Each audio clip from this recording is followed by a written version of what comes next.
ఏమండి, నాకు అన్యాయం చేయకండి.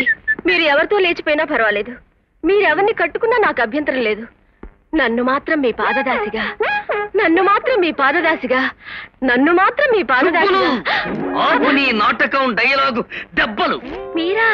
సాయంకాలం మీ నాన్న ఇంట్లో ఉండడు కదా, ఆ నటపిశాచి లేని టైంలో వచ్చి నిన్ను ప్రేమిద్దామనుకుంటే నువ్వు నటలంకిరిలాగా రెచ్చిపోతున్నావు. టూ మచ్చుగా. అది కాదండి, ఎల్లుండి పాలకుల్లో నాటకం ఉంది. మా నాన్న రిహార్సల్ చేసుకోమన్నాడు. నాటకం రిహార్సల్స్ మాట అలా ఉంచు, ముందు మన లవ్ రిహార్సల్ చేసే కాదు ఓ అనాలి ముద్దుగా కొంచెం. రీ రికార్డింగ్ గొప్పగా ఉంది. రీ రికార్డింగ్ కాదు, మా నాన్న. మా నాన్న చూస్తున్నాడు. దిక్కుమల్లు ఇప్పుడు నన్ను చూశాడంటే హార్మోనియంతో పాటు నన్ను వాయించేస్తాడు. ఎక్కడన్నా దాక్కోవాలి. ఇక్కడ నేను టీపాయిలా వంగుంటాను, నా మీదే తన కప్పేయి కప్పేయి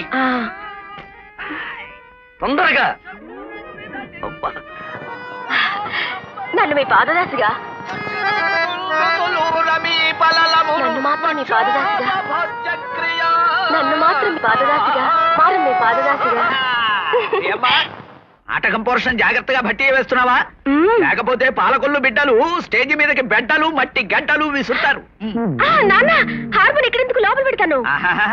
కాసేపు ప్రాక్టీస్ చేసుకోవాలమ్మా. అమ్మా, తోడి రాగానికి కొంచెం కాఫీ కలిపి కొత్త రాగాన్ని కనిపెట్టాను, విను. తోడు మనుట ఒప్పిది గాని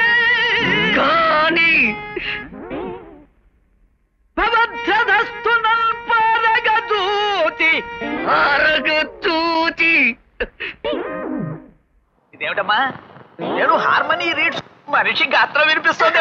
అదా, నువ్వు కొత్తగా రాగం కనిపెట్టావని మురిసిపోయి పక్కింటి వాళ్ళందరూ పాడుతున్నారు నాన్న. నిజమే. ఇక్కడ బల్లుండాలి. అదే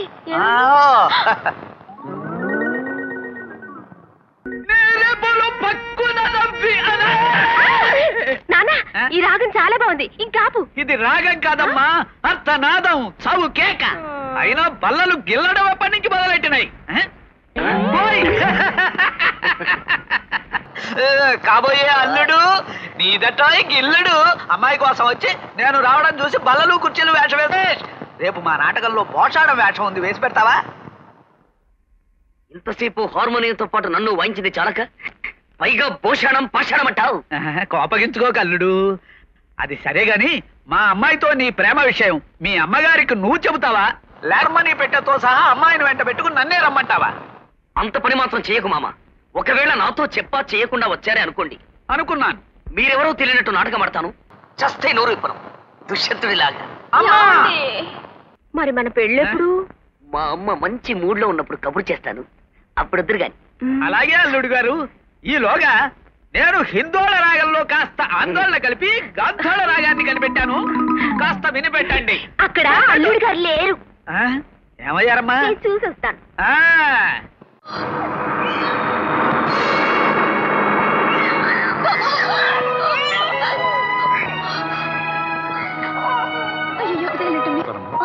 ఆగండి, ఈ పక్కనే మా ఇల్లు. ఆ గాయానికి కాస్త మందు వేసుకుని వెళ్ళొచ్చురండి. ఏం పర్వాలేదు, పర్వాలేదు, రండి ప్లీజ్. సమయానికి మీరు వచ్చి మా బాబుని రక్షించినందుకు చాలా థ్యాంక్స్ అండి. దాందే ఉంది బాబు. అమ్మా, నా సంచి తెచ్చిపెట్టమ్మా. అలాగే.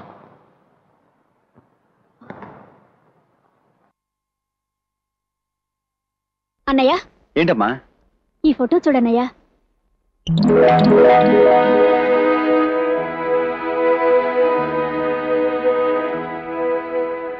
మావయ్య గారు. మావయ్య గారా?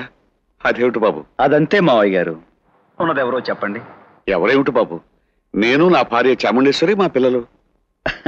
ఒకే గూటి పక్షులు ఒకే చోట చేరతాయంటారు.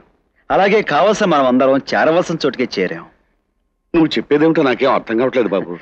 ఈ ఫోటోలో ఉన్న చాముండేశ్వరి దేవి గారు నాకు, నా చెల్లెలికి స్వయాన బిడ్డల్నిచ్చిన అత్తగారు. అత్తగారా? నిజంగానా బాబు? అవును మావయ్య గారు. ఆ ఇంటి మీద కాకి ఈ ఇంటి మీదకి, ఈ ఇంటి మీద కాకి ఆ ఇంటి మీదకి వాడటం లేదు. ఆస్తి తనదన్న అహంకారంతో కట్టుకున్న భర్తను నన్నే చిన్నచూపు చూసింది. దాని ప్రవర్తనను భరించలేక, నా ఆత్మాభిమానాన్ని చంపుకోలేక పిల్లలు పశువులు వదిలిపెట్టి వెళ్ళిపోయాను. ఇంతకాలం తెగిన గాలిపటంలో ఆ దేశమంతా తిరిగి ఇప్పుడు బిడ్డలను చూసుకు బయలుదేరాను. దైవికంగా ఎలా కలిశాను. రామావయ్య మొహం పడతావేమిటి? ఇది మనిల్లే, నీ సొంత ఇల్లు అనుకో. రేఖ, ఏమిటండి? ఈయనెవరో తెలుసా? ఎవరండి? మీ నాన్న. లాంటి వారు. నమస్కారం అండి. మహాలక్ష్మిలాగా కళకళలాడుతున్నావమ్మా. 10 కాలాల పాటు పిల్లా పాపలతో చల్లగా వర్తిల్లు తల్లి. హలో బావమర్ది. వీడు నాకు బావమర్ది, నీకు కొడుకు. లాంటి వాడివి. గౌరవనీయమైన గాడిదలా ఎదిగాడు. చేసే పని అమ్మ కొంగట్టుకుని తిరగడం.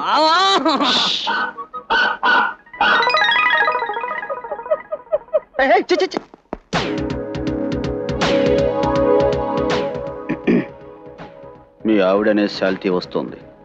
అత్తయ్య గారు, మా మావయ్య అమలాపురం.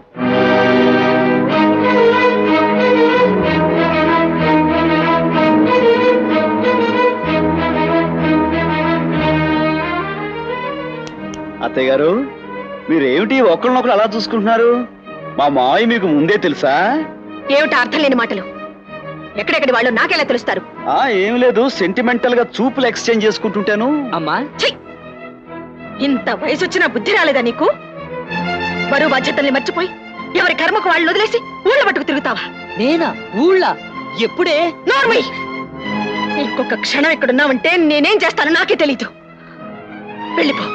ఈ ఇంటి నుంచి దూరంగా ఎక్కడికైనా వెళ్ళిపో. I say get out.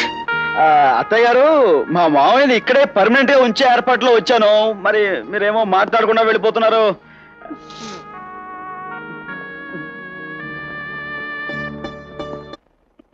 ఇక్కడ కూడా మొహాన పడతావేంటి మావయ్య? ఇది మన కుటుంబం అని చెప్పానా లేదా? కుటుంబ సభ్యుల మధ్య ఎవరైనా మొహాన పడతారటండి? కూర్చో. రేఖ, ఆ పెసరట్లు ఇలా అందుకో.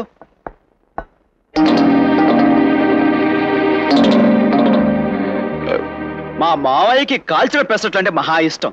కానీ మా అత్తయ్య ఈయన్ని కాల్చుకు తినేదే తప్ప కాల్చిన పెసరట్లు తినే అవకాశం ఈయనకిచ్చేది కాదు. మా అత్తయ్య కొందరు పిల్లలు అంతేనండి బాబు, జైల్లో సెంట్రీలాగా కాల్చుకు తింటారు. నువ్వు డీటెయిల్స్ తెలియకుండా పేలకు పెసరెట్ తిను. ఆయన చెప్పేది కరెక్టే బాబాయ్. మా మావయ్యని మా అత్తయ్య మనశ్శాంతి లేకుండా హింసించేదట. ప్రతి చిన్న విషయానికి పెద్ద సైజు అమ్మవార్ల మీద పడి చిందులు తొక్కేదట. మా అత్తయ్య పొలమారినా మావయ్య? పాపం అత్తయ్య నేను తలుచుకుంటున్నామో. అలాంటి గయ్యాళి గంపలు మొగుళ్ళు ఎందుకు తలుచుకుంటారండి బాబు? ఇదిగో వాగుడు మానేసి టిఫిన్ తింటావా? బాబాయ్ గారు, ఆయన చెప్పింది కరెక్టే. ఎక్కడో మా చాముండేశ్వరి అత్తయ్య లాంటి నిండు మనసు గల ఆడవాళ్ళు భర్తలు ఎక్కడున్నా తలుచుకుంటారు గాని మా పెసరట్లు చేసింది అడుగుతున్న వాళ్ళ కోసం చేసినట్టు ఈ పెసరట్లు. ఇవి తినాల్సిన కర్మ మాకేం పట్టింది? పదండి బాబు, హోటల్కి వెళ్దాం. అత్తే కరెక్ట్. అత్తయ్య పాపం బాగా ఏడుస్తున్నాడు. ఆయన కూడా సంక్రాంతి తీసుకెళ్ళచ్చు కదా. అమ్మా, బాబుని ఎత్తురానా? మళ్ళీ అత్తే కరెక్ట్. ఓ డ్రైవర్, కార్ రెడీ చేయి. రండి రండి. చూసారా మావయ్య గారు ఎంతుందో గోరోజనం? ఇంత వయసు వచ్చింది, ఏమాత్రం దిగలేదు. ఇక్కడ నేను రంగంలో దిగాను కదా, దించుతా, బాగా గోరోజనం దించుతా. పాప, ఏమిటి మావయ్య? ఓ ముఖ్యమైన విషయం మాట్లాడాలి. ఆ పుస్తకం అలా పెట్టు. ఏం లేదమ్మా, ఆ బుడత వేధవ గురించి మీ ఆయన ఏమైనా డీటెయిల్స్ చెప్పాడా? చెప్పలేదే. ఎందుకలా అడుగుతున్నావు? ఏం లేదమ్మా, ఆ ముసలాయన్ని మామయ్య అంటున్నాడు సరే, ఈ బుడతన్ని ఆయన మనవడు అంటున్నాడు సరే, కానీ ఆ మామయ్య ఇంకేమవుతుంది? వరసే కదా. పైగా నువ్వు కనిపెట్టావో లేదో ఆ బుడత వేధవ మొహంలో మీ ఆయన పోలికలు కనిపిస్తున్నాయి. అంచేత కొంచెం జాగ్రత్తగా ఆలోచించు, జీవితానికి సంబంధించిన విషయం అంతే. నీ మూర్ఖత్వం, డబ్బు మదం మర్చిపోయి మామూలు మనిషిలా ఒక్కసారి ప్రపంచాన్ని చూడు. నువ్వు ఏం పోగొట్టుకుంటున్నావో నీకే అర్థమవుతుంది. నా మాట విను. అల్లుడు చాలా మంచివాడు. పంతాలు పట్టింపులు మర్చిపోయి అతను చెప్పినట్టు విను. ఇప్పటికైనా నీ జీవితాన్ని సరి చేసుకో. నాకు నీతి పాఠాలు చెప్పడం మాని మూటాములే సర్దుకుని బయటకు నడవండి. హలో, నేను ఇక్కడ ఉండగా అదెలా జరుగుతుంది అత్త? ఇంటి ముందు పాలరాతి పలక మీద రాయించావే చాముండేశ్వరి నిలయం అని. అదే పాలరాతి పలక మీద రామచంద్రయ్య చాముండేశ్వరి నిలయం అని రాయించందే ఆయన ఎక్కడికి వెళ్తారు? నేనెలా వదిలిపెడతాను నిన్ను? ఈ చాముండేశ్వరి దేవి బ్రతికుండగా అది జరగదు. జరుగుతుంది. ఈయనెవరో నీ పిల్లలకి చెబుతాను. అంతేకాదు, ఆయన నువ్వెందుకు బయటకు పొమ్మన్నావో ఏది 15 ఏళ్ల క్రితం, అది కూడా నీ బిడ్డలకి చందమామ కథలా విడమరిచి చెబుతాను. చాముండేశ్వరి అన్న పేరులో ఉన్న పవర్ ఏమిటో తెలియకుండా పిచ్చి వాగుడు వాగుతున్నావు. మర్యాదగా తోక ముడుచుకుని ఈ ఇంట్లో నుంచి మిలారా. సరే, లేకుంటే సాయంకాలం 5 గంటలకు నిన్ను నువ్వు ఆడమన్నట్టు ఆడుతున్న ఈ పెద్ద మనిషిని నా బిడ్డల చేతే మెడబట్టి బయటి గెంటిస్తాను. ఇది ఎలా ఉంది? ఏమిటి, ఈ రోజు సాయంత్రం 5 గంటలకి మమ్మల్ని ఇద్దరిని మెడబెట్టి బయటికి గెంటిస్తావా? నా పవర్ ఏమిటో ఈ పాటికే నీకు తెలుసుండాలి. తెలియకపోవటం నీ అమాయకత్వం. చూడు, సరిగ్గా ఈ రోజు సాయంత్రం అదే 5 గంటలకి నీ బిడ్డల చేతే నేను చీకొట్టించి నిన్ను ఒంటరి దాన్ని చేసి అలో లక్ష్మణ అంటూ నువ్వు నా దగ్గరకు వచ్చి నా గడ్డం పట్టుకుని నీ చెల్లెలే నా ఇంటి కోడలు అని నీ చేత అనిపించకపోతే నా పేరు వద్దులే, అందరికీ తెలుసు. వస్తా.